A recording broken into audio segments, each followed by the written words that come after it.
কুতুবউদ্দিন বখতিয়ার কাকির মা ছোট্ট কুতুবউদ্দিন বখতিয়ার কাকিকে নিয়ে মাদ্রাসায় হাজির। উস্তাদ জি, আমার ছেলেকে আপনি আলিফ বা তা সা শিখান। উস্তাদ কই বাবা পড়ো আলিফ বা তা সা জিম। এই বইলা মা চলে আসলেন। উস্তাদ কয় বাবা পড়ো আলিফ বা তা সা।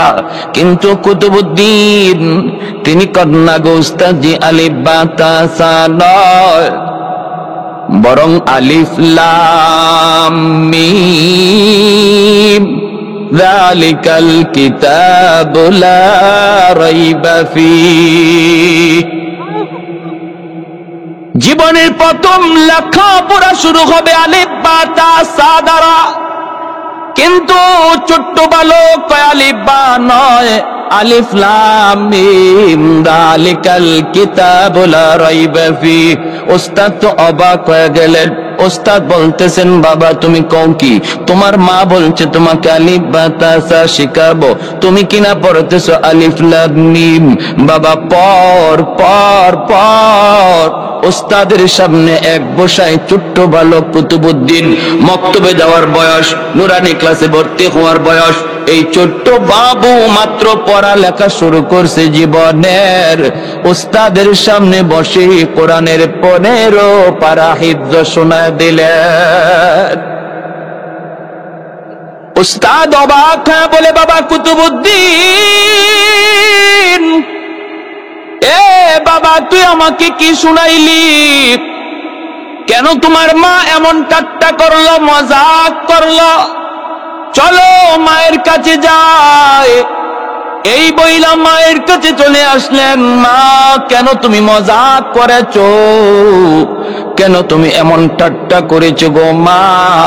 পর্দার আড়াল থেকে কুতুবউদ্দিন বখতিয়ার কাকির মা কয় উস্তাদ জি, খোদার কসম আমি ঠাট্টা করি নাই, মজাক করি নাই। আমার কুতুবউদ্দিন কেমন করে 15 পারার হাফিজ হয়েছে আমি মা নিজেও জানি না। আস্তে বলেন সুবহানাল্লাহ। লা জিদ্দা ওয়ালা নিদ্দা ওয়ালা হাদ্দা লিমাওলা, লা জিদ্দা ওয়ালা নিদ্দা ওয়ালা হাদ্দা লিমাওলা, আল আনা কামা কানা ওয়ালাম ইয়ালকা যাওয়ালা, আল আনা কামা কানা ওয়ালাম ইয়ালকা যাওয়ালা, লা মিসলা ওয়ালা সাওয়ারা মিসলাহু ওয়া নাযীরা, মান ক্বালা সিওয়া যালিকা ক্বালা, মান ক্বালা সিওয়া যালিকা ক্বাদ ক্বালা মুহালা, লা ওয়ালদা ওয়ালা ওয়ালিদা লা আম্মা ওয়া খালা, লা শিবহা ওয়ালা মিসলা ওয়ালা কুফুয়া লিমাওলা। ভাইরা বন্ধুরা, এবার উস্তাদের সামনে মাইক হইতেছে। উস্তাদ জি বিশ্বাস করেন আমি নিজেও জানি না আমার কুতুবউদ্দিন কেমন করে 15 পারার হাফেজ হয়েছে। এইবার মা চোখ থেকে পানি পড়ে টলটল করে। উস্তাদ নিজেও কান্দে আল্লাহর কুদরতের উপরে। ভাইরা বন্ধুরা, এবার মায় ডাক দিয়া কয় উস্তাদ জি, তবে যদ্দূর মনে পড়ে আমার কুতুবউদ্দিনকে আমি যতবার দুধ পান করাইছি ততবার কোরআন তেলাওয়াত করছি। আমার কুতুবউদ্দিন মার দুধ খাইছে মুখে আর কানে শুনছে কোরআন তেলাওয়াত। আমি মা ছিলাম কোরআনুল কারীমের 15 পারার হাফেজা।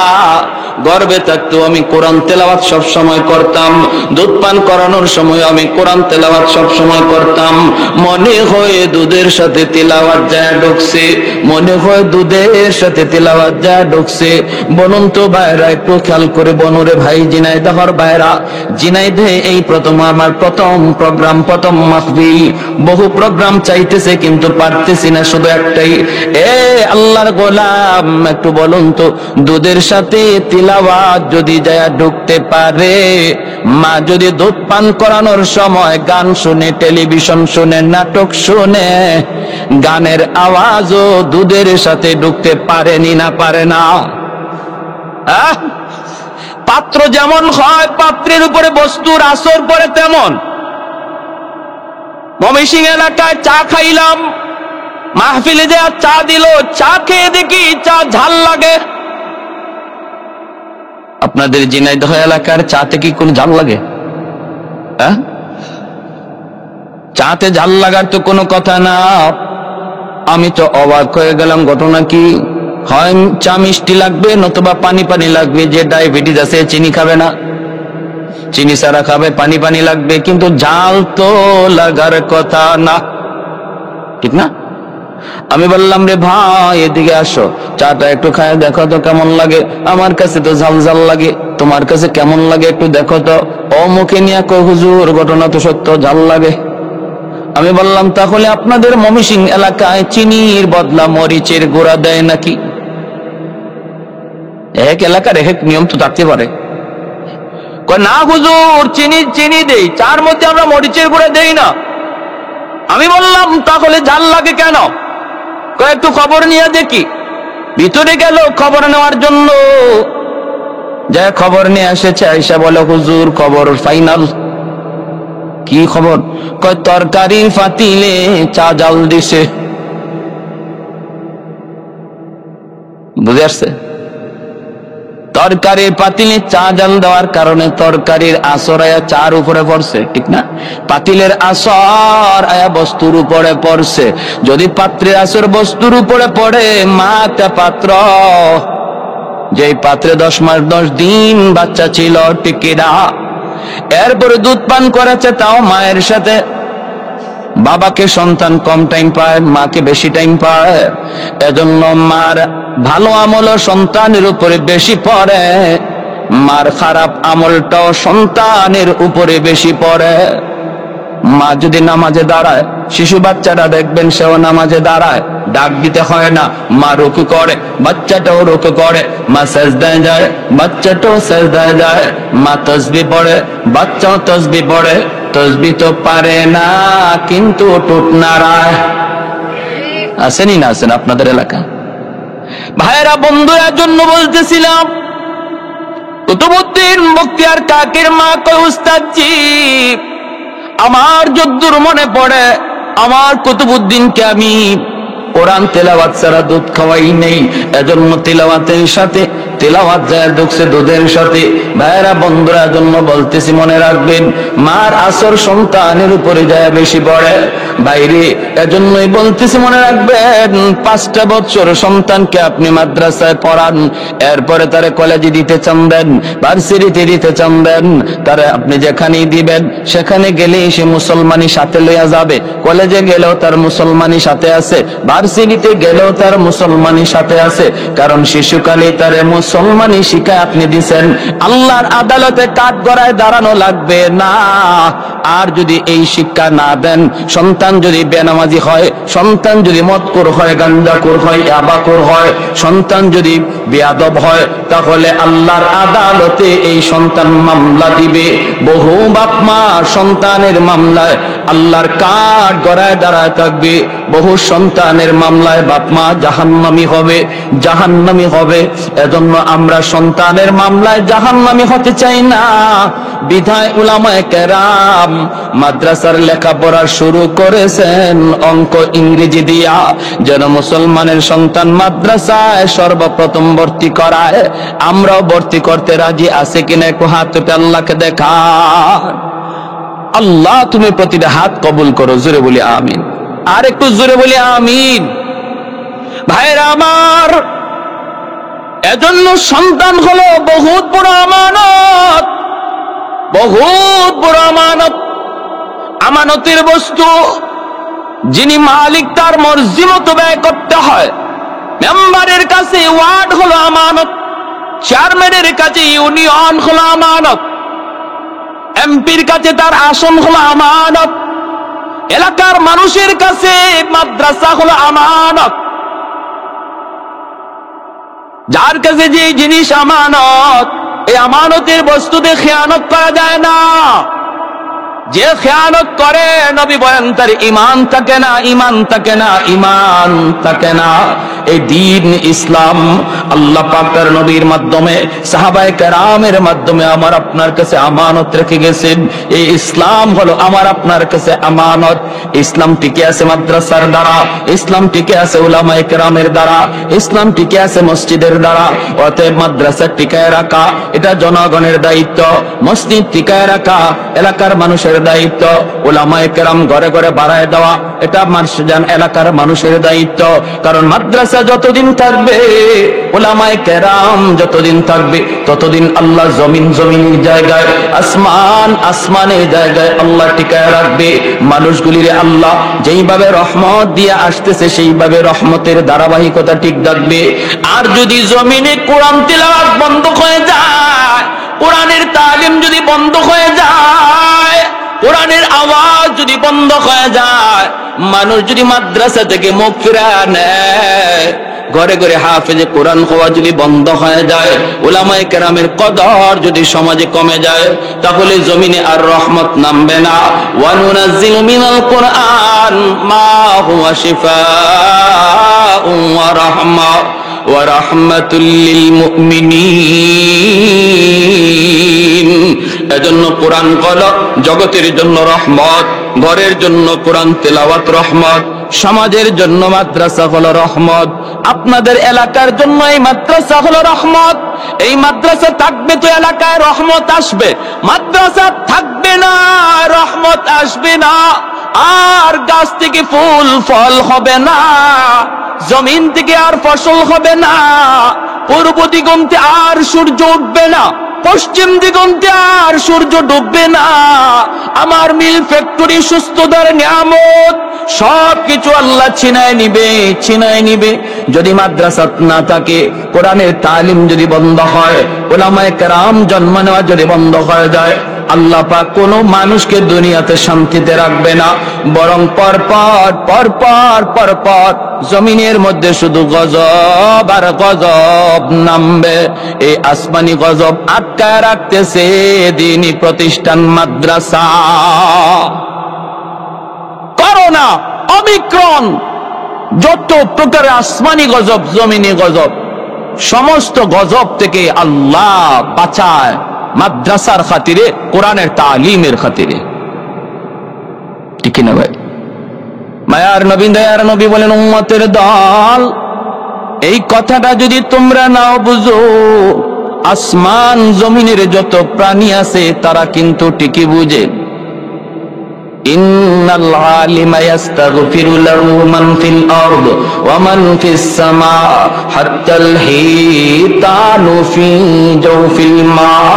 আল্লাহর নবী বলেন, জাননি উম্মতের দল, এই জমিন আল্লাহ কাদের উসিলায় টিকায় রাখলো। তোমরা যদি নাও বুঝো, আসমান জমিনের আর যত প্রাণী আছে তারা কিন্তু ঠিকই বুঝে। জঙ্গলের বাঘও এই কথাটা ভালো করে বুঝে, এই জমিন কাদের উসিলায় আল্লাহ টিকায় রাখছে। এই জঙ্গলের ভাল্লুক সেও কথাটা ভালো করে বুঝে। এমনকি নবী বলেন, পানির নিচের মাছ, গর্তের পিপিলিকা, তারাও এই কথাটা ভালো করে বুঝে। গর্তের পিপিলিকাও, গাছের পাতাটাও, এই পানির কণাটাও, এরাও 24 ঘন্টা মাদ্রাসার জন্য, উলামায়ে কেরামের জন্য, কোরআনের তালিমের জন্য, হাফেজে কোরআনদের জন্য আল্লাহর দরবারে গাছের পাতাটাও 24 ঘন্টা দোয়া করে। সুবহানাল্লাহ, জোরে বলেন। গাছের পাতা, পানির নিচের মাছ, গর্তের পিপিলিকা কয়, মালিক, আমি যে গর্তের ভিতরে বসবাস করি, এই হাফেজে কোরআনের উসিলায় আমি যে পানির নিচের মাছ এখনো বেঁচে আছি, ওই উলামায়ে কেরামদের উসিলায়, ওই মাদ্রাসাটার উসিলায় আল্লাহ তুমি সমাজে মাদ্রাসা বাড়ায় দাও, ঘরে ঘরে তুমি হাফেজে কোরআন বাড়ায় দাও, উলামায়ে কেরামের হায়াতের ভিতরে বরকত দাও। এইভাবে তারা 24 ঘন্টা দোয়া করে 24 ঘন্টা দোয়া করে। এজন্য মাদ্রাসা হলো এলাকার মানুষের কাছে আল্লাহর পক্ষ থেকে রাখা আমানত। মাদ্রাসা থাকবে তো দিন থাকবে, ঠিক না? এই আমানতদারি রক্ষা করেছেন হযরত ওমর ফারুক রাদিয়াল্লাহু তাআলা আনহু। কি পরিমাণ ভয় ছিল অন্তরে। শুনুন, এবার যার কাছে যেই দায়িত্ব আছে, ছোট্ট হোক আর বড় হোক, এই দায়িত্ব কত বড় আমানত। খলিফাতুল মুসলিমিন আমিরুল মুমিনিন হযরত ওমর ফারুক রাদিয়াল্লাহু তাআলা আনহু রাতের অন্ধকারে ছদ্মবেশে বের হয়েছেন জনগণের হালত দেখার জন্য। একটু শীত শীত ভাব, কুয়াশা, আবার একটু ঠান্ডা ঠান্ডা। তো মদিনার সব মানুষ ঘুমায় পড়ছে, ঘুম নাই শুধু একজনের চোখে। তিনি হলেন অর্ধ জাহানের শাসক হযরত ওমর ফারুক রাদিয়াল্লাহু তাআলা আনহু। 24 ঘন্টার ভিতরে যিনি 1 ঘন্টা ঘুমাইতেন, জোরে কন্যা সুবহানাল্লাহ, 1 ঘন্টা ঘুমাতেন আর বাকি সময়টা রাজ্যের কাজে। রাতের অন্ধকারে বের হয়েছেন, মদিনা থেকে বের হয়ে পাশের এলাকা দিয়ে যাচ্ছেন। জনগণের হালত দেখবেন, গভীর রাত, রাত প্রায় 12টা 1টা বেজে গেছে, সব মানুষ ঘুমে, আর হযরত ওমর একা ছদ্মবেশে বের হয়েছেন। হঠাৎ দেখেন একটা ঘরের ভিতরে আলো জ্বলে, ঘরের ভিতরে বাতি। হযরত ওমর দূর থেকে তাকায় তিনি বুঝতে পারলেন ঘরটার ভিতরে মনে হয় বাজে লোকের আড্ডা জমেছে, নতুবা এত রাতে এই ঘরে বাতি কেন? কেন এই রাতে এত রাতে বাতি জ্বলবে? সামনের দিকে আগালেন আগালেন আগালেন, পাশে এসেই তিনি শুনতে পেলেন ঘরের ভিতরে কয়েকটা শিশু বাচ্চার কান্নার আওয়াজ। হযরত ওমর কান্নাটা তিনি শুনতে পেলেন, আর শুনতেছেন একজন মা বাচ্চাগুলির বুঝ দিতেছে, বুঝাইতেছে, বাবা একটু ঘুমাও ঘুমাও, এই যে মা রান্না করতেছি, একটু বড়ি রান্না হয়ে যাবে, বাবা তোমরা একটু ঘুমাও। এই বইলা একজন মা সন্তানগুলির বুঝ দিতেছে। আল্লাহর নবী সাহাবী হযরত ওমর ফারুক রাদিয়াল্লাহু তাআলা আনহু তিনি দরজার আড়াল থেকে দাঁড়ায় দাঁড়ায় কথাগুলি তিনি শুনতেছেন। এরপরে তিনি ডাক দিয়ে বলেন, মা এত রাতে ঘরে বাতি কেন? এই বাচ্চাগুলি কান্না করে কেন? এত রাতে ঘরে বাতি কেন? বাচ্চাগুলি কেন কান্না করে? মহিলা ঘরের ভিতর থেকে আওয়াজ দেয়া কয়, মুসাফির তুমি তোমার পথে চলে যাও, আমাকে কোনো প্রশ্ন করে তুমি আমার কলিজায় আঘাত দিও না, দুঃখ তুমি বাড়ায়ো না, কষ্ট তুমি বাড়ায়ো না, তুমি তোমার পথে চলে যাও, আমাকে কোনো বিরক্ত করো না। আমিরুল মুমিনিন ওমর নিজের পরিচয় তিনি দেন না, পরিচয় না দিয়ে আবারও জিজ্ঞেস করেন, মা গো তোমার মনের দুঃখটা কি একটু বলো, দেখি আমি তোমার কোনো উপকার করতে পারি কিনা। মহিলা কয়, না তোমার কাছে বলে কোনো লাভ নাই, উপকার তুমি করতে পারবা না, তুমি চলে যাও তোমার পথে, তোমার কাছে বলার কোনো প্রয়োজন নাই। কিন্তু আমিরুল মুমিনিন ওমর নিজের পরিচয় না দিয়া আবারও তিনি বলতেছেন, মা গো একটু বলো না বাচ্চাগুলি কেন কান্না করে, কেন এত রাত্রে ঘরে আলো জ্বলে? এইবার মহিলায় বলতেছে, মুসাফির তুমি যখন বারবার জিজ্ঞেস করছো তাহলে শোনো, এই 3টা বাচ্চা হলো আমার স্বামীর রেখে যাওয়া আমানত। আমার স্বামী অমুক যুদ্ধে তিনি শহীদ হয়ে গেছেন, তার অবশ 3টা শিশু 3টা বাচ্চা আমার কাছে আমানত। আমি মা বাচ্চাগুলি নিয়ে বড় বিপদে আছি, বাচ্চাগুলি আমার ছোট, এখনো কাজ করার বয়স হয় নাই, আজ 3 দিন হয়ে যায় আমার বাচ্চাগুলির পেটে কোনো খানা নাই। 3টা বাচ্চা অস্থির হয়ে গেছে, অস্থির, খানার জন্য খাদ্যের জন্য পাগল পারা হয়ে গেছে। একটা বাচ্চা আমার দুধের বাচ্চা, আমার বুকের দুধটা পর্যন্ত শুকায় গেছে, ঘরে কিছু নাই। আজ সন্ধ্যাবেলা একটা বাচ্চা পেটের ক্ষুধায় অজ্ঞানের মতো, আমি বাচ্চাগুলির বুঝ দেওয়ার জন্য চুলার মধ্যে আগুন জ্বালাইয়া পানি গরম করতেছি আর বলতেছি, বাবা এই যে মা খানা পাকাইতেছি, কিছুক্ষণের ভিতরেই খানা পাক হয়ে যাবে, তোমরা একটু ঘুমাও, তোমরা একটু ঘুমাও। ওদেরকে ঘুম পাড়ানোর জন্য আমি চুলায় আগুন জ্বালাইছি, পানি গরম করতেছি। মূলত খানা বলতে কিছুই নাই, বরং আমি শহীদিন 3টা বাচ্চার সাথে ধোঁকা দিতেছি। আমি মার আর কিছুই করার ছিল না। এ মুসাফির তুমি সাক্ষী দেখো, মদিনার বাদশাহ ওমর কেন আমার খবর নিল না? আমার তিনটা অবুঝ শিশু না খায়া মৃত্যু মুখে, কেন ওমর খবর নিল না? আল্লাহর আদালতে ওমরের বিরুদ্ধে আমি মামলা দিব, মামলা।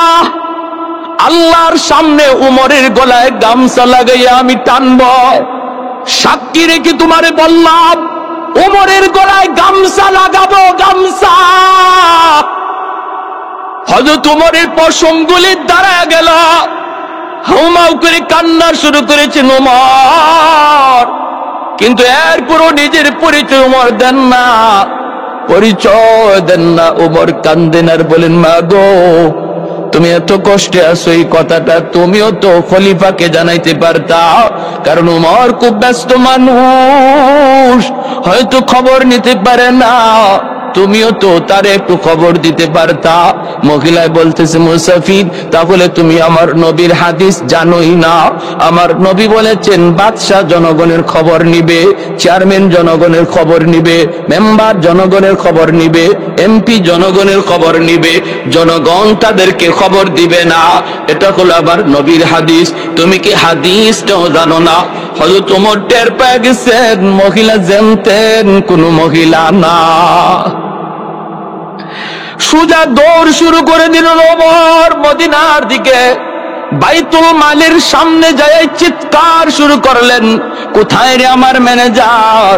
কে কোথায় আছো? তাড়াতাড়ি করে তোমরা বাইতুল মালের চাবি দাও, দরজা খোলো। কে কোথায় আছো? গভীর রাতে ওমরের আওয়াজ শুনি ম্যানেজারের ঘুম ভেঙে গেল। খাদিম আসলাম চমকায় উঠল, সবাই দৌড়ে বাইতুল মালের সামনে হাজির। তিনি বলতেছেন, দেরি করবা না। ওমরের চোখ থেকে টপটপায়া পানি পড়তেছে, দাড়ি ভিজে গেল। ওই অবস্থায় ম্যানেজার বাইতুল মালের দরজা খুলে দিল। হযরত ওমর দৌড় দিয়া বাইতুল মালের ভিতরে ঢুইকা একটা আটার বস্তা টানাটানি শুরু করছেন, নিজের মাথায় উঠানোর জন্য পাগল। খাদিম আসলাম যা কয়, হযরত, আমার মাথায় আপনি বোঝাটাও তুইলা দেন, কোথায় নিতে হবে একটু বলুন। হযরত ওমর কান্দে আর কয়, আসলাম সর সর, তোর মাথায় বস্তা তুলে দিলে ওমরের গলায় গামছা লাগবে, গামছা। তাও আল্লাহর আদালতে গামছা লাগবে। তোর মাথায় বোঝা তুলে দিলে গামছা থেকে ওমর বাঁচবে না। ওমরের গলায় গামছা লাগানো থেকে যদি বাঁচাতে চাও, দ্রুত আমার মাথায় তোমরা বোঝাটা উঠায় দাও, আমার মাথায় বোঝা উঠায় দাও। অর্ধ পৃথিবীর বাদশাহ আটার বস্তা মাথায় লইয়া দৌড় শুরু করলেন, কাঁদতেছেন আর দৌড়াইতেছেন আর বলেন, মালিক, আমার রাজ্যের ভিতরে একজন মানুষ যদি না খায় মারা যায়, কিয়ামতের ময়দানে আমি কেমন করে জবাব দিব? আমার এরিয়ার ভিতরে একজন মানুষ যদি মজলুম হয়, অত্যাচারিত হয়, তার উপরে জুলুম হয়, জবাব আমি কেমন করে দিব? দৌড়াইতেছেন আর বলতেছেন। ওমর মনে মনে আল্লাহ, আমার বংশে কারো গলায় তুমি এই দায়িত্বের বোঝা আর দিও না। আল্লাহ, এটা এত বড় দায়িত্ব, এমন দায়িত্ব আমার কোন বংশে তুমি কাউরে দিও না। ওমর এই বলেন আর বোঝা মাথায় নিয়ে দৌড়ান। আসলাম, দ্রুত যা, ঘরে যা, যা দেখ নগদ কিছু রুটি আর গোশত আসেনি, নগদ কিছু রুটি আর গোশত আসেনি, দৌড়ায় আয়, দৌড়ায়, দৌড়ায়। আসলাম দৌড়ায় গেল রুটি আর গোশত লইয়া, ওমরের পিছনে পিছনে দৌড়। দরজার কাছে আইয়াই হযরত ওমর ডাক দিলেন, মা, একটু দরজাটা খুলো গো মা। মহিলাটা দরজা খুলে দিলে তিনি পর্দার ভিতরে চলে গেলেন। হযরত ওমর যাই চুলার মধ্যে আগুন জ্বালাইতেছেন। বাইরে অর্ধ পৃথিবীর বাদশাহ, তিনি কাঁচা চুলার মধ্যে আগুন জ্বালান, আগুন জ্বলে না, জ্বালাইতে চেষ্টা করেন, ধোঁয়াগুলি নাকি মুখ দিয়ে ঢুকতেছে। একদিকে চোখ দিয়ে দর দর করে পানি পড়ে আর কান্দে আর মালিক, এমন রাজত্বের বোঝা আর ওমর নিতে চায় না, নিতে চায় না। কারণ ওমর তার নিজের হিসাব দিয়েই পার পাবে না, আবার জনগণের হিসাব কেমন করে দিবে? জোরে কোন সুবহানাল্লাহ। আল্লাহ, আমি আমার নিজের হিসাব নিয়ে চিন্তিত, এত বড় আমানত আমার কাছে তুমি চাপায় দিছো, তুমি যদি আসান না করো উমর বাঁচার কোনো উপায় নাই। দায়িত্ব কাঁধে নেওয়া বাহাদুরি না, দায়িত্ব কাঁধে নেওয়া বাহাদুরি না, এটা বহুত বড় জিম্মাদারি, বহুত বড় জিম্মাদারি। এজন্য একজন দায়িত্বশীল মানুষ দায়িত্ব যদি ঠিক মতো আদায় করে আল্লাহর কাছে পুরস্কারও পায় ডাবল। আর যদি দায়িত্ব ঠিক মতো আদায় না করে, আমানতদারি যদি আদায় না করে, তাহলে তার শাস্তিও হয় ডাবল। এজন্য একজন চেয়ারম্যান, মেম্বার, এমপি, সরকার অল্প দিনের ভিতরে আল্লাহর ওলি হয়ে যায়, আবার জাহান্নামের কীট হয়ে যায় যদি দায়িত্ব ঠিক মতো আদায় করে, জনগণের আমানত যদি আমানতের মতো পৌঁছে দেয়। তাহলে একজন মানুষ নফল বন্দিগি কইরা যতদিনে আল্লাহর ওলি হবে, একজন চেয়ারম্যান, মেম্বার জনগণের আমানত ঠিক মতো পৌঁছানোর দ্বারা ফরজ হুকুম যদি ঠিক রাখে, নফল যদি ঠিক মতো আদায় নাও করে, শুধু মানুষের খেদমত কইরা বহু আগে আল্লাহর ওলি হইয়া যায়। কারণ মানুষের খেদমতের দ্বারা আল্লাহকে খুশি করা যায়, মানুষকে খুশি করার দ্বারা আল্লাহকে খুশি করা যায়। মানুষ নারাজ হলে আল্লাহ নারাজ হয়। ভাইরা, বন্ধুরা, এজন্য একজন দায়িত্বশীল মানুষ মানুষের খেদমত যদি যথাযথভাবে আদায় করে, যথাযথভাবে আমানতের জায়গায় পৌঁছায়, রিলিফের মাল যদি ঘরে ঘরে পৌঁছায়, এমনি ভাবে জনগণের আমানত যখন যা আসে সরকারের কাছ থেকে ঘরে ঘরে পৌঁছায়, তাহলে তার জিন্দেগিতে নফল বন্দিগি কম হলেও সে আল্লাহর ওলি দ্রুত হইয়া যায়।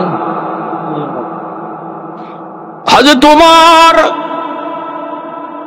উমর ফারুক রাদিয়াল্লাহু তাআলা আনহু কষ্ট করে করে চুলার মধ্যে আগুন জ্বালান, কষ্ট করে করে চুলার মধ্যে আগুন জ্বালান। মহিলা আড়াল থেকে ঝাপসা ঝাপসা চেহারাটা দেখে জীবনে কোনোদিন উমরকে দেখে নাই। বাচ্চাগুলিও দেখতেছে, কিন্তু উমরকে তারা কেউ চিনে না। অর্ধ পৃথিবীর বাচ্চা, মদিনার খলিফা হযরত উমর ফারুক রাদিয়াল্লাহু তাআলা আনহুকে এরা কেউ দেখে নাই, এজন্য চিনেও না। চলছে হযরত উমরের আগুন জ্বালানো, আবার নগদ রুটি আর গোশতটা তিনি রেডি করতেছেন আসলাম রে দিয়া। ভাইরা, বন্ধুরা, ওই অবস্থায় বাচ্চাগুলিরে তিনি খাবারটা সাথে দিয়া বলতেছেন, মা গো, ও মা, এক বস্তা আটা এখানে রেখে গেলাম, খামিরও বানায় আনলাম, কিছু নগদ রুটি আর গোশত আছে, এই রুটি আর গোশতটা আপনি বাচ্চাদেরকে খাইতে দেন। এই বইলা হযরত ওমর তিনি দরজার বাহিরে চলে আসলেন। মহিলা তিনি রুটি আর গোশতরা বাচ্চাকে খাওয়াবে। বাচ্চাগুলি হাসতেছে, আনন্দ পাইতেছে, আর কয়, মা, ইনি তো মনে হয় কোনো মানুষ না, আল্লাহর পাঠানো ফেরেশতা। ছোট ছোট বাচ্চাগুলি খুশিতে হাসতেছে। যেরকম সুবহানাল্লাহ, একটু জিকির করি, লা ইলাহা ইল্লাল্লাহ জোরে।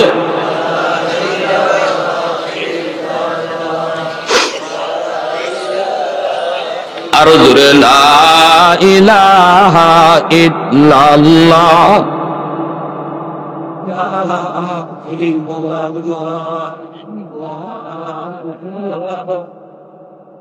লা ইলাহা ইল্লাল্লাহু মুহাম্মাদুর রাসূলুল্লাহ।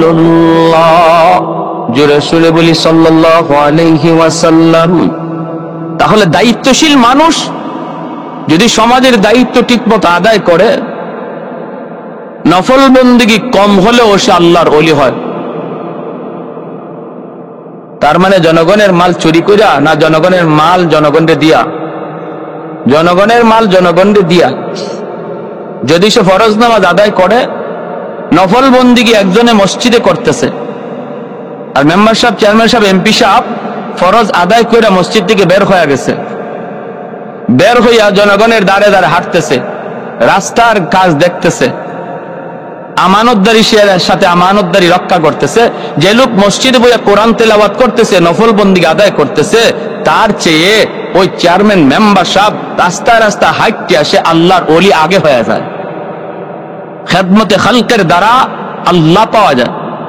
তাই বলে ফরজ ওয়াজিব ছাইরা না, পাঁচ ওয়াক্ত নামাজ ঠিক মতো আদায় করে, জুম্মার নামাজ ঠিক মতো পড়িয়া, হালাল হারাম মাইন্না নফল বন্দিগির ভিতরে উত্তম হলো খেদমতে খালক, মানুষের উপকার করা, মানুষের খেদমত করা। হযরত আব্দুল্লাহ ইবনে আব্বাস রাদিয়াল্লাহু তাআলা আনহু মদিনার মসজিদে ইতিকাফ করেন। এক লোক দৌড়ায় গেছে, গিয়া কয়, হযরত আমি বড় বিপদে পড়ছি, একটু উপকার করবেন, আপনি ছাড়া কেউ পারবে না। তিনি সাথে সাথে মসজিদ থেকে বের হয়ে যাচ্ছেন। এই লোকে কয়, হযরত আপনি ইতিকাফে বসছেন, মসজিদ থেকে বের হচ্ছেন? তিনি বলেন, শোনো, আমি ওই রওজাওয়ালার মুখে শুনেছি, আল্লাহর নবী রওজার দিকে ইশারা করে বলেন, ওই রওজাওয়ালার পবিত্র জবানে শুনেছি, একজন মুসলমানের উপকার করা 10 বছর মদিনার মসজিদে নফল ইতিকাফ করার চেয়ে বেশি সওয়াব। একজন মুসলমানের উপকার করা, বিপদগ্রস্ত মুসলমানকে সাহায্য করা 10 বছর ইতিকাফ, নফল ইতিকাফের চেয়ে বেশি সওয়াব। এজন্য আমি ইতিকাফ কাজা করে নিব, আগে তোমার উপকারটা করে আসি। আল্লাহু আকবার, জোরে কোন। আর আমরা মানুষ বিপদে পড়লে উপকার করব দূরের কথা, আরো দূরে দিয়ে হাঁটি, ঠিক না? যদি একজন গর্তে পড়ে যায়, তারে তুলবো দূরের কথা, এই রাস্তা দিয়ে বাদ দিয়ে অন্য রাস্তা হাঁটি। রাখেন দূরের কথা, নিজের আপন কেউ যদি বিপদে পড়ে, তারেও তুলতে নারাজ। আজকাল আমাদের সমাজের এমন হালত, ভাই যদি বড় হয়ে যায়, আপন ভাইরে তুলতেও মন চায় না, নিজের আপন রক্তের ভাইটারও তুলতে চায় না। পরের মানুষ তো দূরে, ভাই ভাইকে ভুলে যায়। রক্তের মানুষের সাথে বেঈমানি করে, ঠিক কিনা জোরে বলেন? এটা মুসলমানের আখলাক নয়, এটা মুসলমানের আদর্শ নয়। প্যার হাজিরিন, হযরত ওমর ফারুক রাদিয়াল্লাহু তাআলা আনহু তিনি ঘর থেকে বাহিরে বের হয়ে দাঁড়ায় রইছেন, আর খাদেম আসলাম ডাক দিয়ে বলতেছে, হযরত মদিনার মসজিদে আজানের টাইম হয়ে গেছে, ফজরের টাইম হয়ে গেছে, অল্পক্ষণের ভিতরে ফজর আজান হবে, আপনাকে মদিনায় যেতে হবে না, আপনি তো মদিনার মসজিদের ইমাম, আপনার জন্য সবাই অপেক্ষা করবে। যেরকম সুবহানাল্লাহ।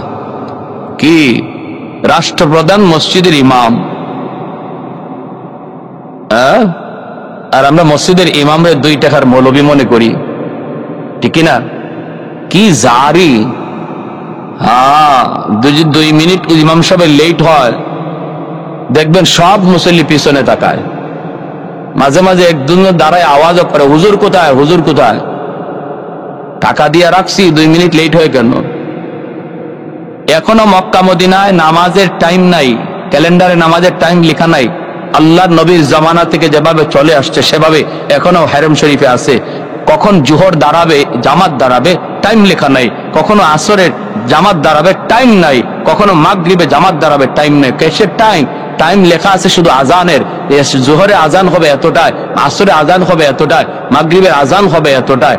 জামাত কখন দাঁড়াবে কয় কেউ জানে না। কখন কয় যখন ইমাম আসে তখন। ভালো করে বুঝেন, যখন ইমাম আসে তখন। সাহাবায়ে কেরাম মসজিদে নববীতে বসা থাকতেন, আজান হয়েছে, নবীজি আসবেন, নামাজ পড়াবেন। কখনো নবী আজানের 10 মিনিট পরে হুজরা থেকে বের হয়ে নামাজে ইমামতি করছেন।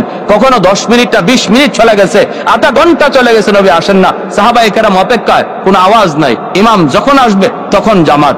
এখানে আমরা যদি একটা টাইম দিয়া দিলাম নামাজের, 1 মিনিট 2 মিনিট যদি ইমাম সাহেবের লেট হয়, এত অস্থির হওয়ার কি আছে? মসজিদে বসা থাকলে কি গুনাহ হয় না সওয়াব হয়? আরো জোরে বলেন। কষ্ট পেয়েছেন আপনারা? মসজিদ কার ঘর?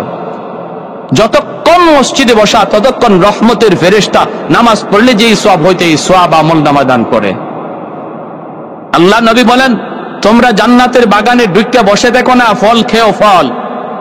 সাহাবায়ে কেরাম বলে, রাসূলুল্লাহ দুনিয়াতে জান্নাতের বাগান কোনটা আর ফল কোনটা? নবী বলেন, জান্নাতের বাগান হলো মসজিদ, আর ফল হলো বসে বসে সুবহানাল্লাহ বলা। যদি মসজিদে বসে বসে সুবহানাল্লাহ, আলহামদুলিল্লাহ, আল্লাহু আকবার বসো, যেন তুমি জান্নাতের বাগানে ঢুকে ফল ভোগ করতেছো। আর আমরা সুবহানাল্লাহ তো নাই, বরং খালি গল্প গুজব। মসজিদ আজকে নিজের ঘর হয়ে গেছে, নিজের বাংলা ঘর হয়ে গেছে, রাজনৈতিক আলাপের ঘর হয়ে গেছে। মসজিদে ঢুকতেছি, খবর নাই কোথায় ঢুকতেছি মনে হয় আমার নিজের কার্যালয়ে ঢুকতেছি, মসজিদে ঢুকতেছি, যেন আমার প্রাইভেট ঘরে ঢুকতেছি। আওয়াজ আর আওয়াজ, আল্লাহর রহমতের ফেরেশতারা খায় উসকুত ইয়া আব্দুল্লাহ, উসকুত ইয়া আব্দুল্লাহ, উসকুত ইয়া আব্দুল্লাহ। তারপরে বলে উখরুজ ইয়া আদুওয়াল্লাহ। তিনবার রহমতের ফেরেশতা কয় চুপ হও আল্লাহর গোলাম, চুপ হও আল্লাহর ওলি, চুপ হও আল্লাহর ওলি, চুপ হও আল্লাহর ওলি। তিনবার পরেও যখন চুপ হয় না তখন ফেরেশতা কয় উখরুজ, বের হ ইয়া আদুওয়াল্লাহ, আল্লাহর দুশমন।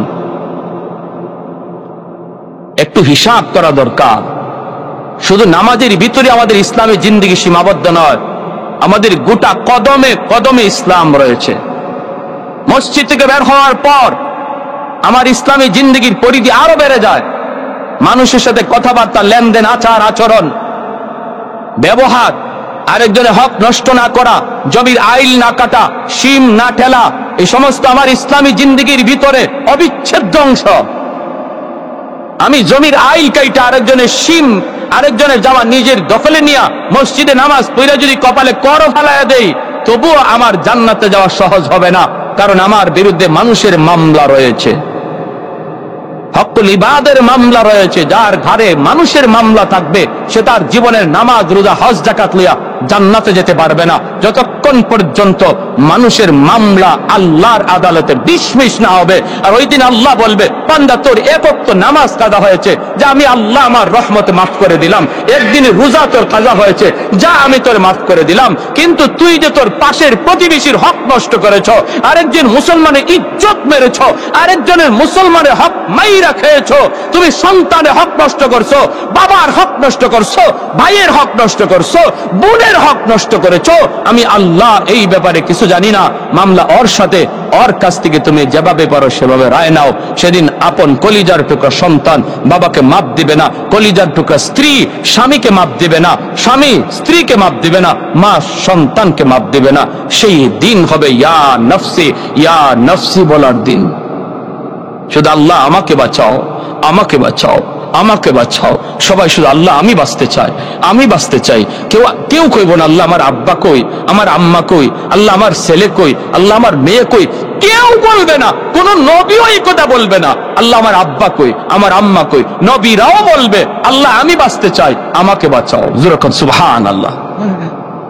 ওই দিনে মানুষের মামলা নিয়ে আল্লাহর দোহায় কেউ আল্লাহর আদালতে উঠবেন না।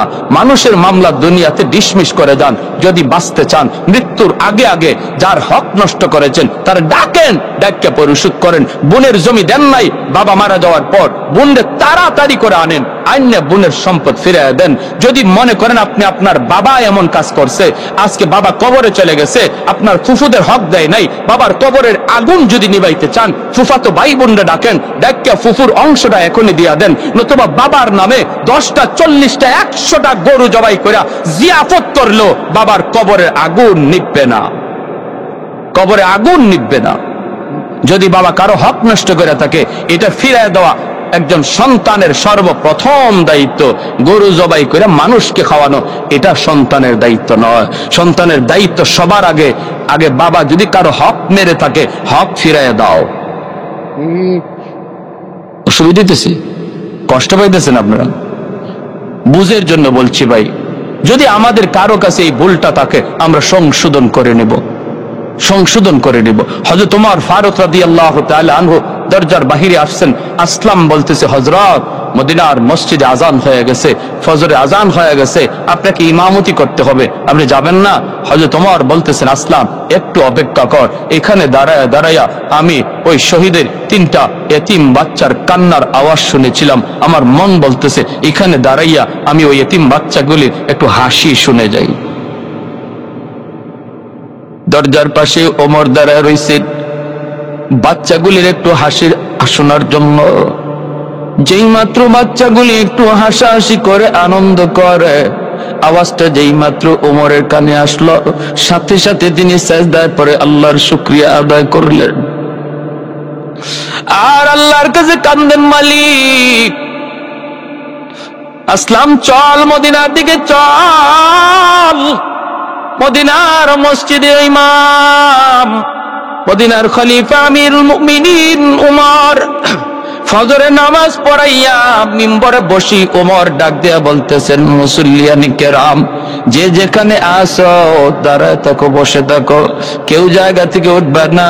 এখন তোমাদের সামনে একটা বিশাল বড় একটা বিচার রয়েছে। বিচার, এই বিচার বড় খতরনাক, জটিল একটা বিচার তোমাদের সামনে করা হবে রে। কেউ জায়গা থেকে উঠবে না। মদিনার মসজিদের মুসল্লিয়ানে কেরাম মনে মনে ভাবেন, রাতের অন্ধকারে ওমর কোথায় জানি ঘুরছেন, আর কোন অপরাধ নিজের চোখে দেখছেন। না জানি কেমন বিচার হয়, কেমন বিচার। সবাই যার যার জায়গায় বসা। ওমর মিম্বরে বসে তিনি পুলিশকে আদেশ দিলেন, দ্রুত তোমরা মদিনার পাশের ওই বস্তিতে যাও। ওই গ্রামে ঢুইকা রাস্তার কিনারায় দেখতে বাবা একটা ভাঙ্গা ঘর। এই ঘরের মধ্যে একজন মহিলা 3টা বাচ্চা নিয়ে থাকে। তোমরা দ্রুত করে যাও, যায়া মহিলাকে বলবা মদিনার খলিফা ওমর তোমাকে আদেশ জারি করেছেন মদিনায় যাওয়ার জন্য। যদি সে আসতে না চায় বলবা আমার ওয়ার্ডার, এরপরে যদি আসতে না যায় জোর করে নিয়ে আসবা। মদিনার মানুষ মনে করতেছে, না জানি ওই মহিলা কেমন বড় অন্যায় করেছে, কেমন অন্যায় করেছে। ওমরের চোখে অন্যায় ধরা পড়ে গেছি, না জানি আজ ওই মহিলার কেমন বিচার হয়। সবাই যার যার জায়গায় বসা আছেন। এমনি কোতোয়ালি থানার পুলিশ দ্রুত বেগে তারা যাইতে লাগলো। ওই গ্রামের ভিতরে ঢুইকা তারা দেখতে পেল রাস্তার কিনারায় একটা ছোট্ট ঘর পেয়ে গেল, মহিলাকেও পেয়ে গেল, 3টা বাচ্চারাও পেয়ে গেল। পুলিশেরা যায় ডাক দিয়ে কয়, মা, মদিনার খলিফা ওমর তোমাকে তলব করেছে, তলব। মহিলার কলিজায় কামড় দিয়ে উঠল, কয় কি ওমর আমাকে কেন ডাকবে? কেন, কি হয়েছে? আমার বিরুদ্ধে কোন মামলা? পুলিশ কয় আমরা জানি না, তবে আমাদের উপরে ওয়ার্ডার, আপনাকে দ্রুত যেন ওমরের আদালতে হাজির করা হয়। বাচ্চাগুলি পর্যন্ত ওমরের নাম শুনে কেঁপে উঠল। ওমরের আদালতে মাকে ডাকা হয়েছে, কারণ ওমর নাম শুনলে পরেই বেঈমানরা যেমন ভয় পাইতো, কাঁপতো। ছোট ছোট বাচ্চাগুলি ওমর নাম শুনলে ভয় পাইতো। আমরা তো বাচ্চাগুলির ঘুম পাড়াই, এই যে বাঘ আসতেছে, ভাল্লুক আসতেছে, ঘুমা। কিন্তু মদিনার মা তারা বলতো ওমর আসতেছে, তাড়াতাড়ি ঘুমা। বাচ্চা ডরায় ঘুমায় পড়তো। হযরত ওমরকে ভয় পায় না এমন কে আছে? শয়তানও তো ওমরকে ডরায়, ঠিক কিনা জোরে বলেন? ইবলিসও যদি দেখে এই রাস্তা দিয়ে ওমর আয়, অন্য রাস্তা দিয়ে ইবলিস ভেগে যায়। সে ওমরের নাম শোনা মাত্র মহিলা কাঁপতেছে, বাচ্চাগুলি কাঁপে।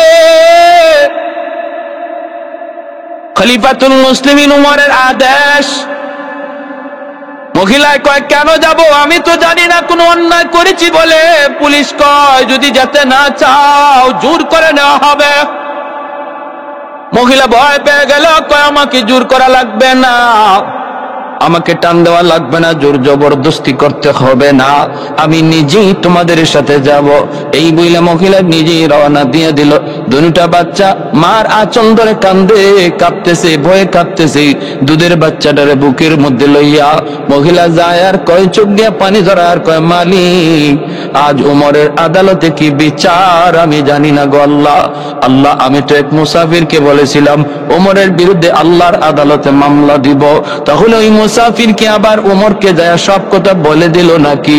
আমার বিরুদ্ধে সব কথা ওমরের কাছে মুসাফির বলে দিল নাকি? হায় হায়, জানি না কি মামলা হবে। ও মালিক, আমার স্বামী তোমার রাস্তায় শহীদ হয়েছে গো মালিক। শহীদের 3টা বাচ্চার মুখের দিকে তাকাইয়া আল্লাহ আজকে তুমি আমার ইজ্জত রক্ষা কইরা। আমি তো একজন শহীদের স্ত্রী, 3টা এতিম বাচ্চার মা। আল্লাহ, 3টা এতিম বাচ্চার মা, তুমি আমার ইজ্জত রক্ষা কইরো। এই গইলা মহিলা কান্দে আর যায়। মদিনার পাশাপাশি চলে গেল মসজিদে নববী, একদম ফুল ভরপুর। বিচার দেখার জন্য সবাই যার যার জায়গায় বসা। ওমর ফারুক রাদিয়াল্লাহু তাআলা আনহু মিম্বরের মধ্যে বসে বসে অপেক্ষা। যেই মাত্র মহিলা মসজিদে নববীর দরজার পাশে আসলো, হযরত ওমর ডাক দিয়ে বলেন, মাঝখান দিয়া রাস্তা করে দাও, মাঝখান দিয়া রাস্তা করে দাও। মহিলাকে দেখা মাত্রই ওমরের চোখ দিয়ে টল টল করে পানি ঝরতে লাগলো। ওমর কাঁদতে শুরু করলেন, চোখ দিয়ে গড় গড় করে পানি ঝরতে লাগলো। মহিলা মাঝখানে আসতে মসজিদে নববীর দরজার থেকে ও সামনের দিকে তাকায় দেখে মিম্বরের মধ্যে যিনি বসা, ইনি তো অবশ্যই আমিরুল মুমিনিন, ইনি ওমর, কিন্তু চেহারা গত রাতের মুসাফিরের মতো। হায়া, চেহারা তো গত রাতের মুসাফিরের মতো। সামনের দিকে একটু আগায় আগায় দেখলো, আল্লাহু আকবার, ইনি তো গত রাতের সেই মুসাফির। আমি তো জানি না ইনি যে অর্ধ পৃথিবীর বাদশা ওমর।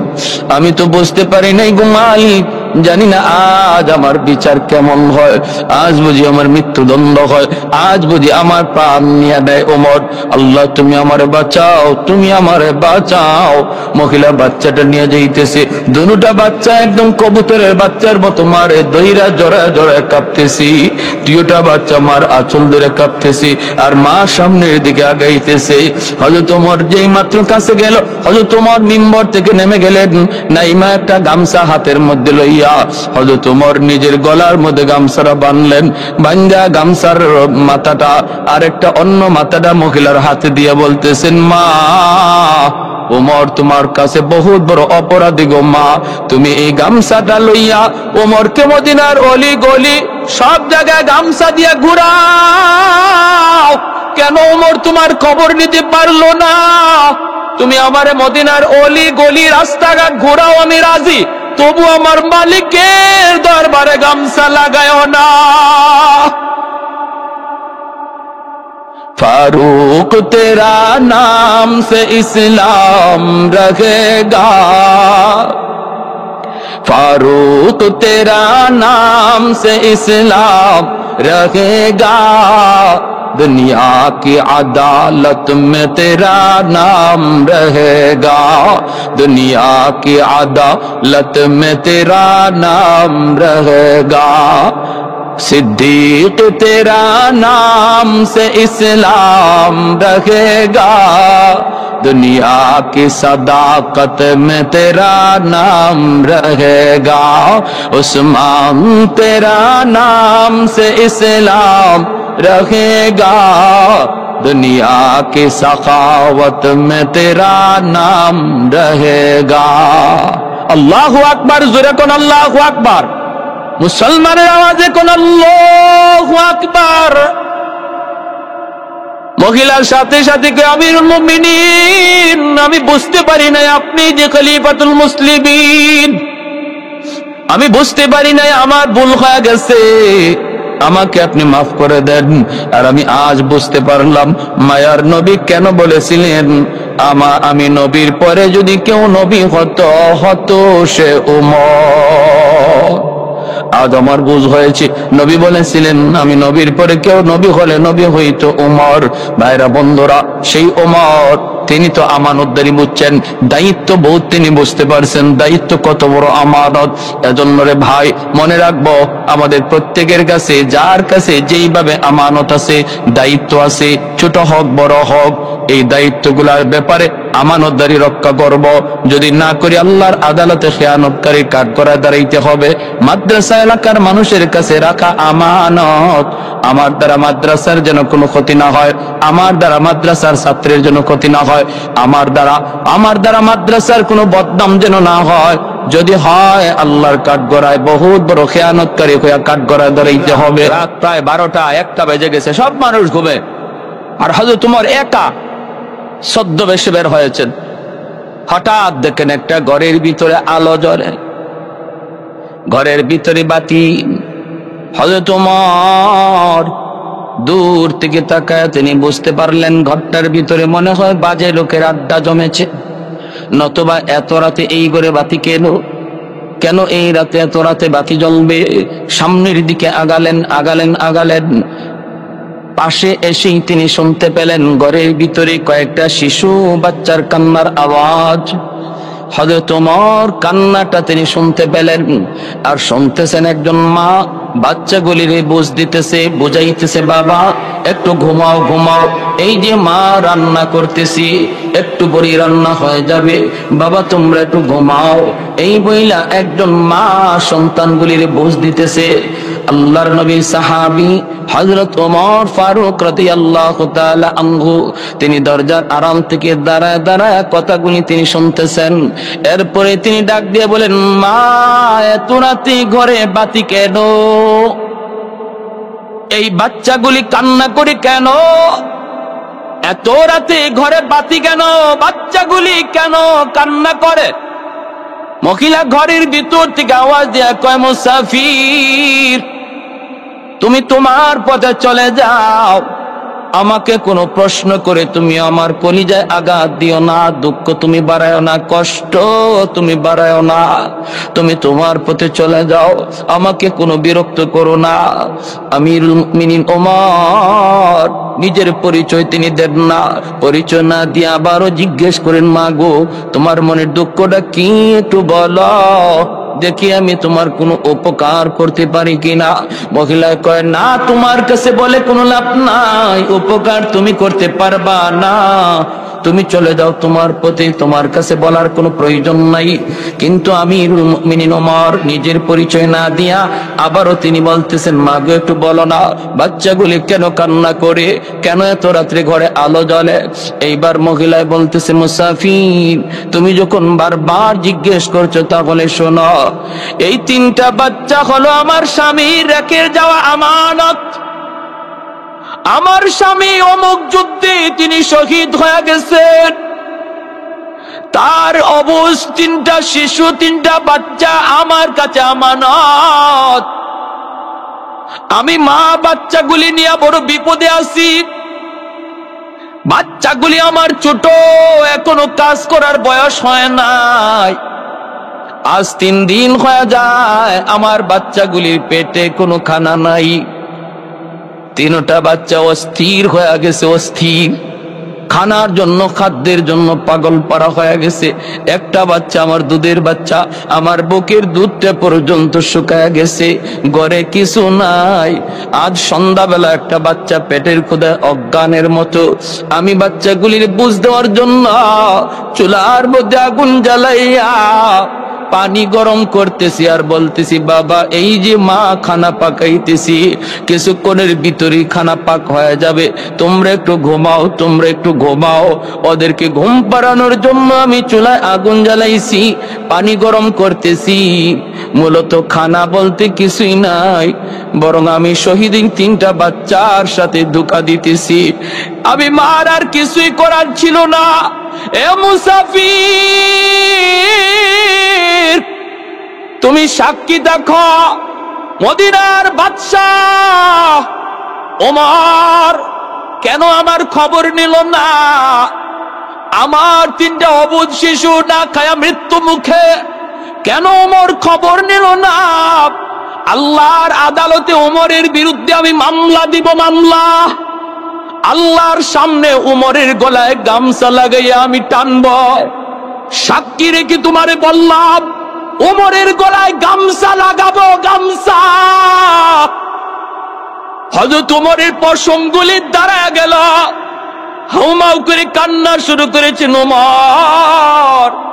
কিন্তু এরপরও নিজের পরিচয় উমর দেন না, পরিচয় দেন না। উমর কান্দেন আর বলেন, মা গো তুমি এত কষ্টে আছো, এই কথাটা তুমিও তো খলিফাকে জানাইতে পারতা, কারণ উমর খুব ব্যস্ত মানুষ, হয়তো খবর নিতে পারে না, তুমিও তো তার একটু খবর দিতে পারতা। মহিলায় বলতেছে, মুসাফির তাহলে তুমি আমার নবীর হাদিস জানোই না? আমার নবী বলেছেন বাদশাহ জনগণের খবর নিবে, চেয়ারম্যান জনগণের খবর নিবে, মেম্বার জনগণের খবর নিবে, এমপি জনগণের খবর নিবে, জনগণ তাদেরকে খবর দিবে না। এটা হলো আবার নবীর হাদিস। তুমি কি হাদিসটাও জানো না? হযরত ওমর টের পেয়ে গেছেন মহিলা জানতেন কোন মহিলা না। সোজা দৌড় শুরু করে দিল ওমর মদিনার দিকে। বাইতুল মালের সামনে যায় চিৎকার শুরু করলেন, কোথায় রে আমার ম্যানেজার? কে কোথায় আছো, তাড়াতাড়ি করে তোমরা বাইতুল মালের চাবি দেও, দরজা খোলো। কে কোথায় আছো? গভীর রাতে ওমরের আওয়াজ শুনি ম্যানেজারের ঘুম ভেঙে গেল। খাদিম আসলাম চমকায় উঠল, সবাই দৌড়ে বাইতুল মালের সামনে হাজির। তিনি বলতেছেন দেরি করবা না। ওমরের চোখ থেকে টপটপায়া পানি পড়তেছে, দাড়ি ভিজে গেল। ওই অবস্থায় ম্যানেজার বাইতুল মালের দরজা খুলে দিল। হযরত ওমর দৌড় দিয়া বাইতুল মালের ভিতরে ঢুইকা একটা আটার বস্তা টানাটানি শুরু করছেন, নিজের মাথায় উঠানোর জন্য পাগল। খাদিম আসলাম যা কয়, হযরত আমার মাথায় আপনি বোঝাটা তুইলা দেন, কোথায় নিতে হবে একটু বলুন। হযরত ওমর কান্দে আর কয়, আসলাম সর সর, তোর মাথায় বস্তা তুলে দিলে উমরের গলায় গামছা লাগবে, গামছা, তাও আল্লাহর আদালতে গামছা লাগবে। তোর মাথায় বোঝা তুলে দিলে গামছা থেকে উমর বাঁচবে না। ওমরের গলায় গামছা লাগানো থেকে যদি বাঁচাতে চাও, দ্রুত আমার মাথায় তোমরা বোঝাটা উঠায় দাও, আমার মাথায় বোঝা উঠায় দাও। অর্ধ পৃথিবীর বাদশাহ আটার বস্তা মাথায় লইয়া দৌড় শুরু করলেন, কাঁদতেছেন আর দৌড়াইতেছেন আর বলেন, মালিক আমার রাজ্যের ভিতরে একজন মানুষ যদি না খায় মারা যায়, কিয়ামতের ময়দানে আমি কেমন করে জবাব দিব? আমার এরিয়ার ভিতরে একজন মানুষ যদি মজলুম হয়, অত্যাচারিত হয়, তার উপরে জুলুম হয়, জবাব আমি কেমন করে দিব? দৌড়াইতেছেন আর বলতেছেন। ওমর মনে মনে আল্লাহ আমার বংশে কারো গলায় তুমি এই দায়িত্বের বোঝা আর দিও না। আল্লাহ এটা এত বড় দায়িত্ব, এমন দায়িত্ব আমার কোন বংশে তুমি কাউরে দিও না। ওমর এই বলেন আর বোঝা মাথায় লিয়ে দৌড়ান। আসলাম দ্রুত যা ঘরে যা দেখ নগদ কিছু রুটি আর গোশত আসেনি, নগদ কিছু রুটি আর গোশত আসেনি, দৌড়ায় আয়, দৌড়ায় দৌড়ায় আয়। আসলাম দৌড়ায় গেল রুটি আর গোশত লইয়া, ওমরের পিছনে পিছনে দৌড়। দরজার কাছে আইয়াই হযরত ওমর ডাক দিলেন, মা একটু দরজাটা খুলো গো মা। মহিলাটা দরজা খুলে দিলে তিনি পর্দার ভিতরে চলে গেলেন। হযরত ওমর যাই চুলার মধ্যে আগুন জ্বালাইতেছেন। বাইরে অর্ধ পৃথিবীর বাদশা, তিনি কাঁচা চুলার মধ্যে আগুন জ্বালান, আগুন জ্বলে না, জ্বালাইতে চেষ্টা করেন, ধোঁয়াগুলি নাকি মুখ দিয়ে ঢুকতেছে। একদিকে চোখ দিয়ে দর দর করে পানি পড়ে আর কান্দে আর মালিক এমন রাজত্বের বোঝা আর উমর নিতে চায় না, নিতে চায় না। কারণ উমর তার নিজের হিসাব দিয়েই পার পাবে না, আবার জনগণের হিসাব কেমন করে দিবে? জোরে কোন সুবহানাল্লাহ। আল্লাহ আমি আমার নিজের হিসাব নিয়ে চিন্তিত, এত বড় আমানত আমার কাঁধে তুমি চাপায় দিছো, তুমি যদি আসান না করো উমর বাঁচার কোনো উপায় নাই। দায়িত্ব কাঁধে নেওয়া বাহাদুরি না, দায়িত্ব কাঁধে নেওয়া বাহাদুরি না, এটা বহুত বড় জিম্মাদারি, বহুত বড় জিম্মাদারি। এজন্য একজন দায়িত্বশীল মানুষ দায়িত্ব যদি ঠিকমতো আদায় করে আল্লাহর কাছে পুরস্কারও পায় ডাবল। আর যদি দায়িত্ব ঠিকমতো আদায় না করে, আমানতদারি যদি আদায় না করে, তাহলে তার শাস্তিও হয় ডাবল। এজন্য একজন চেয়ারম্যান, মেম্বার, এমপি, সরকার অল্প দিনের ভিতরে আল্লাহর ওলি হয়ে যায়, আবার জাহান্নামের কীট হয়ে যায়।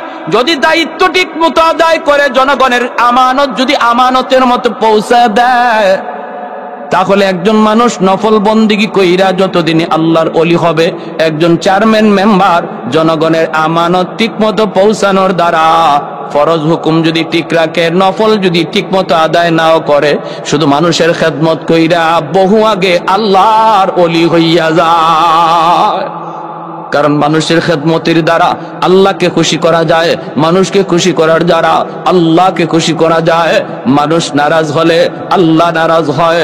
ভাইরা বন্ধুরা, এজন্য একজন দায়িত্বশীল মানুষ মানুষের খেদমত যদি যথাযথভাবে আদায় করে, যথাযথভাবে আমানতের জায়গায় পৌঁছায়, রিলিফের মাল যদি ঘরে ঘরে পৌঁছায়, এমনি ভাবে জনগণের আমানত যখন যা আসে সরকারের কাছ থেকে ঘরে ঘরে পৌঁছায়, তাহলে তার জিন্দেগিতে নফল বন্দেগী কম হলেও সে আল্লাহর ওলি দ্রুত হইয়া যায়।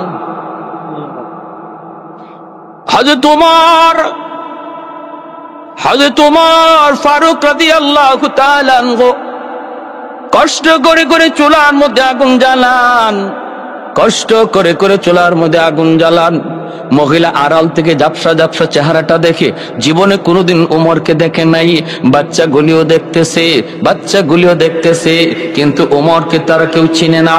অর্ধ পৃথিবীর বাদশা, মদিনার খলিফা হযরত ওমর ফারুক রাদিয়াল্লাহু তাআলা আনহুকে এরা কেউ দেখে নাই, এজন্য চিনেও না। চলছে হযরত ওমরের আগুন জ্বালানো, আবার নগদ রুটি আর গোশতটা তিনি রেডি করতেছেন আসলাম রে দিয়া। ভাইরা বন্ধুরা, ওই অবস্থায় বাচ্চাগুলিরে তিনি খাবারটা সাথে দিয়া বলতেছেন, মা গো, ও মা, এক বস্তা আটা এখানে রেখে গেলাম, খামিরও বানায় আনলাম, কিছু নগদ রুটি আর গোশত আছে, এই রুটি আর গোশতটা আপনি বাচ্চাদেরকে খাইতে দেন। এই বইলা হযরত ওমর তিনি দরজার বাহিরে চলে আসলেন। মহিলা তিনি রুটি আর গোশতটা বাচ্চাকে খাওয়াবে। বাচ্চাগুলি হাসতেছে, আনন্দ পাইতেছে, আর কয়, মা, ইনি তো মনে হয় কোনো মানুষ না, আল্লাহর পাঠানো ফেরেশতা। ছোট ছোট বাচ্চাগুলি খুশিতে হাসতেছে। যেরকম সুবহানাল্লাহ, একটু জিকির করি, লা ইলাহা ইল্লাল্লাহ, জোরে।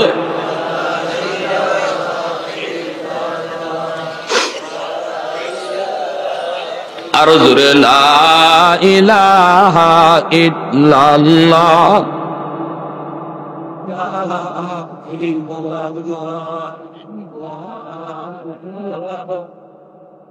লা ইলাহা ইল্লাল্লাহু মুহাম্মাদুর রাসূলুল্লাহ।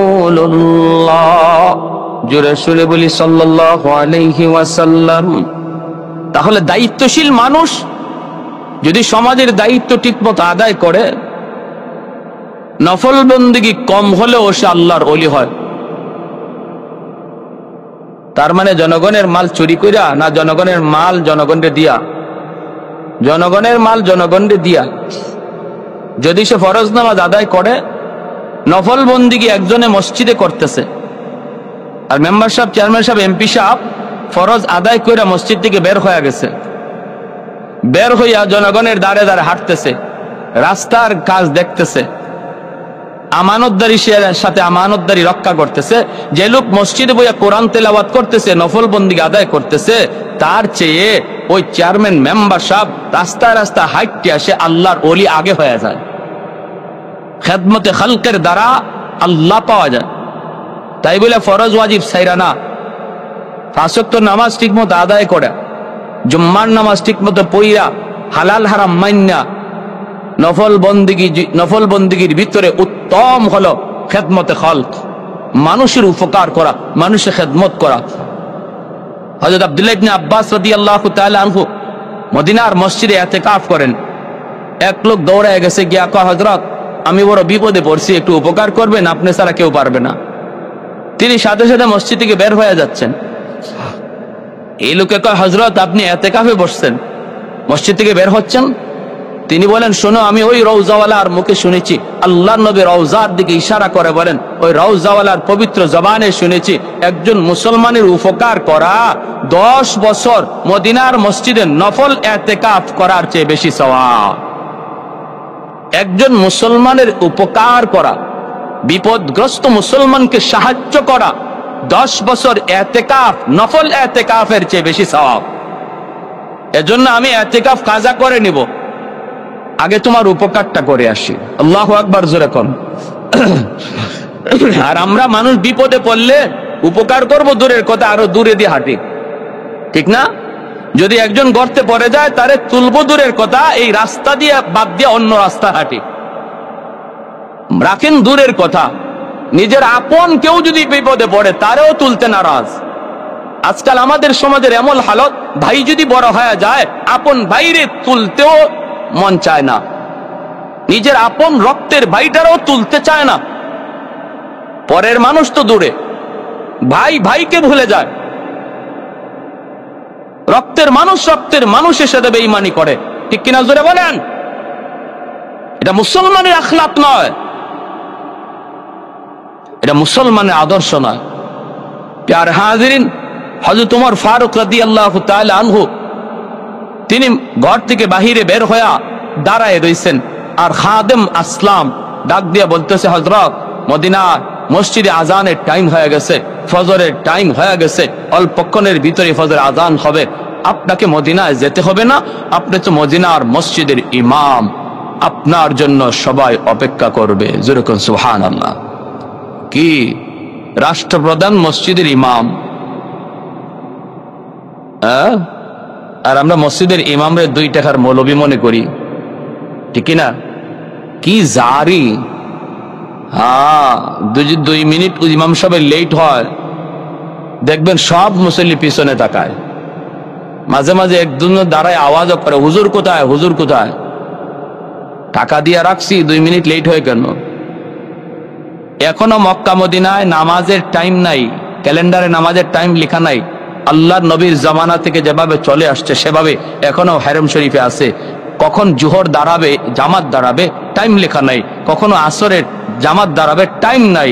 কখনো মাগরিবে জামাত দাঁড়াবে, টাইম নাই। কেসের টাইম? টাইম লেখা আছে শুধু আজানের, জোহরে আজান হবে এতটায়, আসরে আজান হবে এতটায়, মাগরিবের আজান হবে এতটায়। জামাত কখন দাঁড়াবে? কয় কেউ জানে না। কখন? কয় যখন ইমাম আসে তখন। ভালো করে বুঝেন, যখন ইমাম আসে তখন। সাহাবায়ে কেরাম মসজিদে নববীতে বসা থাকতেন, আজান হয়েছে, নবীজি আসবেন, নামাজ পড়াবেন।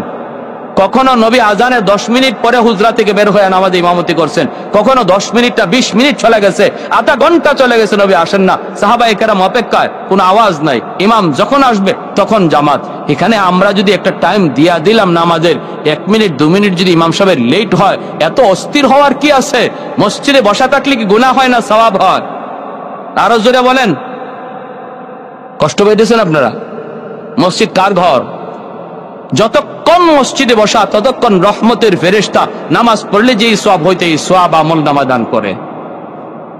আল্লাহ নবী বলেন, তোমরা জান্নাতের বাগানে ঢুকে বসে দেখো না, ফল খেও ফল। সাহাবায়ে কেরাম বলে, ইয়া রাসূলুল্লাহ, দুনিয়াতে জান্নাতের বাগান কোনটা আর ফল কোনটা? নবী বলেন, জান্নাতের বাগান হলো মসজিদ, আর ফল হলো বসে বসে সুবহানাল্লাহ বলা। যদি মসজিদে বসে বসে সুবহানাল্লাহ, আলহামদুলিল্লাহ, আল্লাহু আকবার বসো, যেন তুমি জান্নাতের বাগানে ঢুকে ফল ভোগ করতেছো।